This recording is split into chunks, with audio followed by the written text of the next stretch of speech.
भरकटलेल्या मतिमंद तरुणीला केले नातेवाईकांच्या स्वाधीन, आटपाडी पोलिसांची कर्तव्यदक्षता। मिरज पोलीस हे सुद्धा समाजाचा महत्त्वाचा घटक आहे। त्यांनाही भावना आहेत, माणूस म्हणून कर्तव्यदक्ष आहे। आटपाडी पोलिसांच्या कर्तव्यदक्षतेपणामुळे एक तरुण मुलगी एकटीच डाळिंबाच्या बागेजवळ सायंकाळी आढळून आली। दक्ष नागरिकाने 112 नंबरवर कॉल करून माहिती दिली।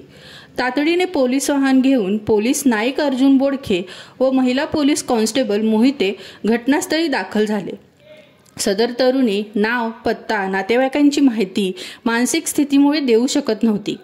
पोलिसांनी मिरज येथील आस्था बेगर महिला निवारा केंद्राशी संपर्क साधला। शासकीय रुग्णालय व पोलिसांनी सर्व प्रक्रिया पार पाडून रात्री 2:30 वाजता सदर तरुणीस सुरक्षेच्या कारणास्तव केंद्रात दाखल केले।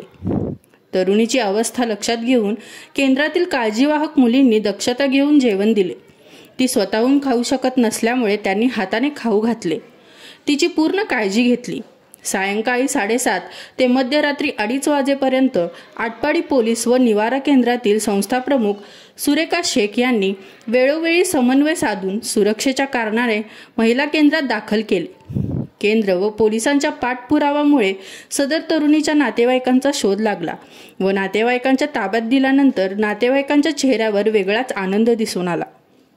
जिल्हा पोलीस अधीक्षक यांच्या मार्गदर्शनाखालील आटपाडी पोलीस स्टेशनने दाखवलेल्या दक्षतेमुळे व सांगली मिरज कुपवाड शहर महानगरपालिका दीनदयाळ अंत्योदय योजना व राष्ट्रीय नागरिक उपजीविका अभियानांतर्गत आयुक्त सत्यम गांधी, उपायुक्त स्मृती पाटील, प्रकल्प व्यवस्थापक ज्योती सर्वदे, संस्थाप्रमुख सुरेखा शेख यांच्या मार्गदर्शनाखाली चालवण्यात येणाऱ्या आस्था बेगर महिला निवारा केंद्राचे आभार मानून कौतुक केले।